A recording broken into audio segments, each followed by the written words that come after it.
And also, for me to have the opportunity to call all those companies like the ones that I mentioned already, Free League Publishing, Cobble Press, Trollor Games, and many others that are out there, to come together and create your own system.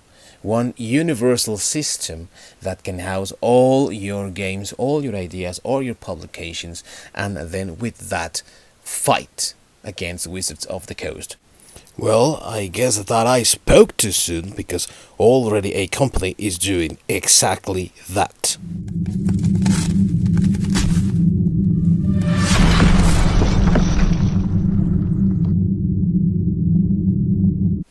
Hello everyone, welcome to another video. This time we're going to continue with the situation that we had last time, the debacle from Wizards of the Coast and the recent OGL 1.1, and how a company has already stepped in and tried to change that. And we have none other than Paizo once again, just like all those years ago, back in 2008, I think 2009, around that time, when Paizo did it and they challenged the domain, the reign, the empire of Wizards of the Coast.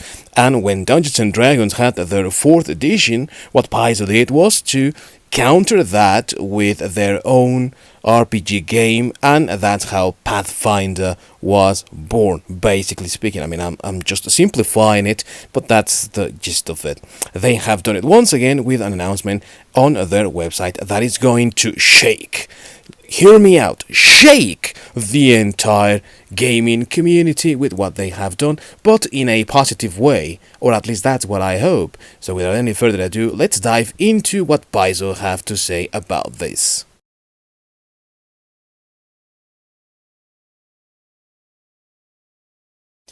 On January the 12th, Paizo announced their new system-neutral open RPG license, and because of its importance, we are going to read this article now that we had the opportunity to take a look at it, because the systems inside the page were down for for a while, because everyone was just trying to get a hold of this information because it's really that big. So I'm going to read this in its entirety for you all. The article begins, quote, "For the last several weeks, as rumors of Wizards of the Coast's new version of the open game license began circulating among publishers and on social media, gamers across the world have been asking what Paizo plans to do in light of concerns regarding Wizards of the Coast's rumor plan to deauthorize the existing OGL 1.0a. We have been awaiting further information, hoping that Wizards would realize that, for more than 20 years, the OGL has been a mutually beneficial license, which should not and cannot be revoked. While we continue to await an answer from Wizards, we strongly feel that Paizo can no longer delay making our own feelings about the importance of open gaming a part of the public discussion," end quote. Now, this is important because what they are saying right now is that they were waiting for Wizards to do the right thing here. If you remember in a previous video, I mentioned how some publishers, some third-party publishers, were already worried about this, and they were wondering how they were going to approach this thing. And already many of them had announced their own plans to develop their own systems. And many others also said that whatever was in store right now that had any resemblance or had used the original OGL 1.0a, that was going to be the last thing, and then they were going to take some time to develop new content that did not make use of this new OGL 1.1.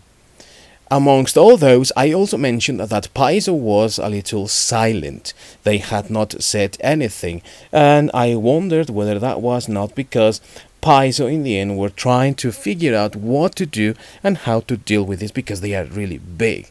They are bigger than many other companies. And as you can see here, they were waiting for Wizards to clarify things, and they waited long enough. Curiously enough, of course, this is done on the Thursday prior to Wizards actually talking about this OGL 1.1. So that also is rendering that announcement a little bit stale, old-fashioned, not necessary anymore. And I think that it was a very interesting strategic marketing move on the part of Paizo to try to steal some of the spotlight from that announcement, because this is even bigger than whatever Wizards of the Coast have to say after this. So I believe that this is positive, of course, but also it's of great importance for the gaming community. So let's continue with the article. Quote, "We believe that any interpretation that the OGL 1.0 or 1.0A were intended to be revocable or able to be deauthorized is incorrect, and with good reason. We were there." Paizo owner Lisa Stevens and Paizo president Jim Butler were leaders on the Dungeons & Dragons team at Wizards at the time. Brian Lewis, co-founder of Azora Law, the intellectual property law firm that Paizo uses, was the attorney at Wizards who came up with the legal framework for the OGL itself. Paizo has also worked very closely on OGL-related issues with Ryan Dancy, the visionary who conceived the OGL in the first place. So what they are saying is, Wizards is now saying in the OGL 1.1 that they can and will deauthorize that previous OGL 1.0, and that they were always meaning for this to be the case. Paizo is telling them, you're a bunch of liars and you know it, and I like that. The article continues, quote, "Paizo does not believe that the OGL 1.0A can be deauthorized, ever. While we are prepared to argue that point in a court of law if need be, we don't want to have to do that, and we know that many of our fellow publishers are not in a position to do so. We have no interest whatsoever in Wizards' new OGL.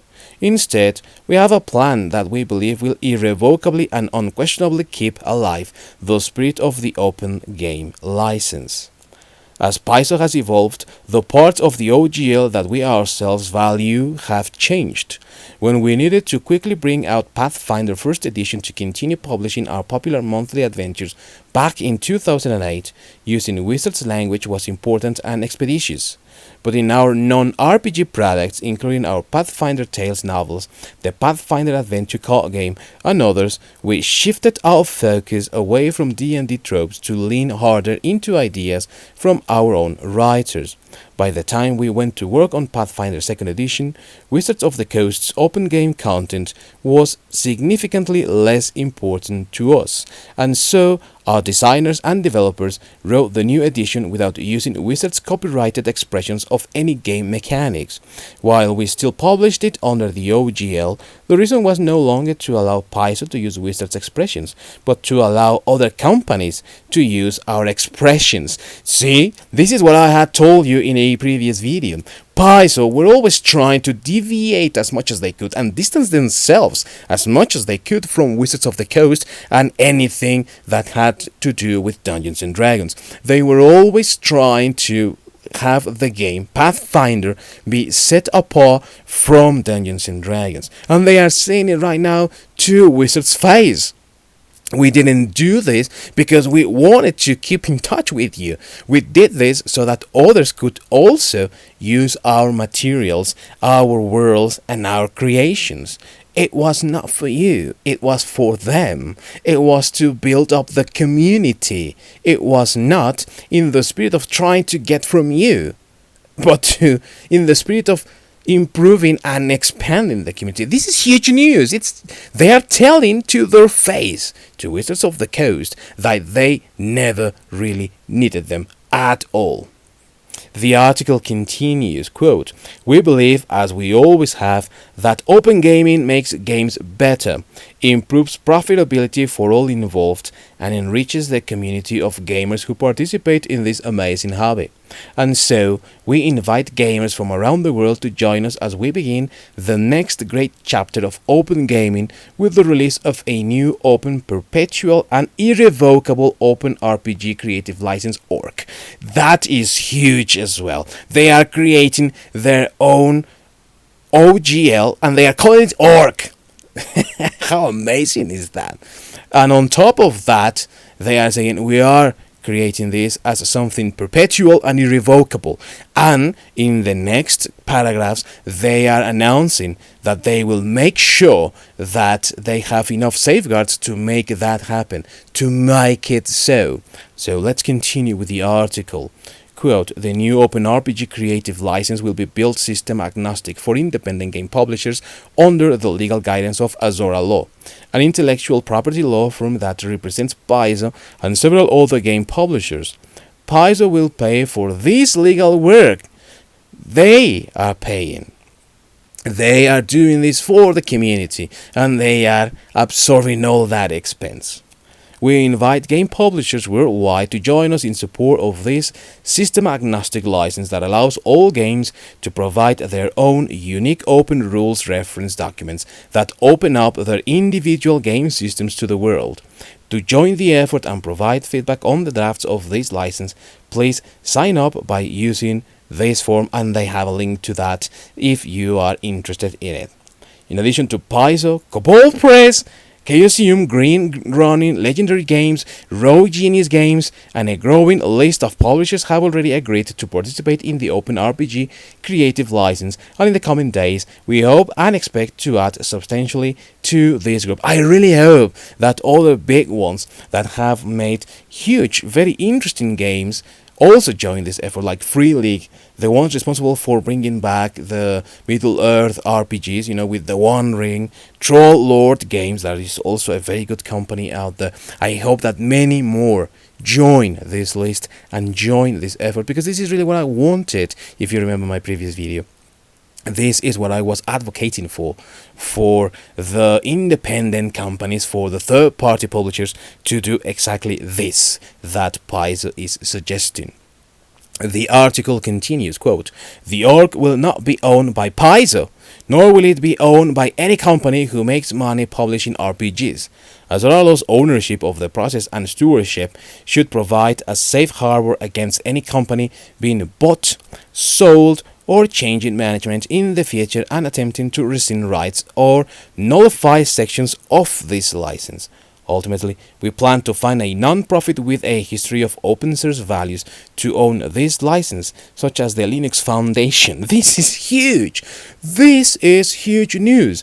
The original OGL 1.0 was something designed by Wizards of the Coast, so you could very well say that they were the owners of that thing. What happened, of course, is that they tried almost from the beginning to obstacle, to block how people were using that. And I believe that the last straw for them was how many other companies like Paizo themselves or Critical Role were making money thanks to the OGL. So they are trying to have their cake and eat it as well. And Paizo is telling them right to their faces, well, eat it and get some digestive issues with it, because we are going to have our own cake and we are going to share it amongst all of us, and we are going to make sure that there is enough for everyone in perpetuity, which is even great than that. Because they are, with all these safeguards, they are trying to ensure that this thing remains open and that it remains in perpetuity as they want, with all the rights for all the people. That is huge, huge news. The article continues, quote, of course, Paizo plans to continue publishing Pathfinder and Starfinder, even as we move away from the open gaming license. Since months' worth of products are still at the printer, you'll see the familiar OGL 1.0a in the back of our products for a while yet. While the Open RPG Creative License (ORC) is being finalized, we'll be printing Pathfinder and Starfinder products without any license, and we'll add the finished license to those products when the new license is complete. So, the new thing that they are going to be printing will not have the OGL 1.0a anymore. Pretty much like when Marvel published The Amazing Spider-Man without the seal of the Comics Code Authority. Similar situation here. Great news as well. Defying the big ones, kicking them in the nuts and telling them we are here and we are not going away. Great work from Paizo. Let's read the end of this article. Quote, we hope that you will continue to support Paizo and other game publishers in this difficult time for the entire hobby. You can do your part you can do your part by supporting the many companies that have provided content under the OGL.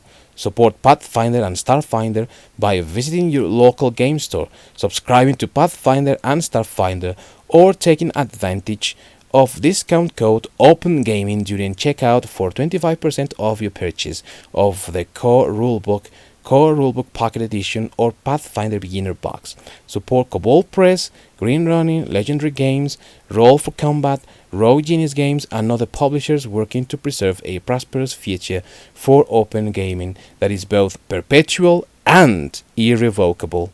We'll be there at your side. You can count on us not to go back on our word. Forever, Paizo Inc. Great news, and also they dare provide their content, their products, with some discount for this new open gaming in the form of a celebration. We have to celebrate open gaming license. We have to celebrate the community. We have to celebrate the fandom, the existence of TTRPGs. This is a huge celebration, and Paizo are making sure that you fully know that is the case with this announcement. Great news for the community, great news for third-party publishers, great news for everyone, whether you are a publisher or a gamer. And you know what? Once again, just like all those years ago, back in 2008, Paizo is doing exactly the same thing. They're going ahead, they are going with what is correct, and they are taking steps beyond what Wizards of the Coast could have ever imagined. When 4E came out, Paizo created Pathfinder, that for a time became even more successful than D&D itself. Now with this, when Wizards already did again the same thing, they are saying, well, we have an answer to that too.